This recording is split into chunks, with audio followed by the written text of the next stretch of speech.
oliylari avtodash servisimizda kecha Cobalt avtomobilini olib qoldik. Hozir polni sepib, cho'tki qilib chiqarib berdik. Mana o'zingizlar ko'rishingiz mumkin. Kimga shunaqa xizmatlar kerak bo'ladigan bo'lsa, bemalol murojaat qilishingiz mumkin. Soat mana 3:30 bo'ldi bugun. Kechasi 3:30 mana. Mashinani bitirib berdik lekin bir sutkada. Zazoriga olib kelib qo'ydik hammasini. Yangi bamper taxti krelasini o'zida qoldirib, kraska sepib cho'tki qilib. Yoqdimi aka mashinangiz? Egalariga yoqdi.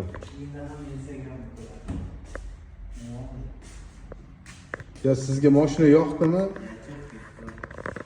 Qo'yingiz to'ldimi mashinada? Egalarining qo'ynida to'ldi mana.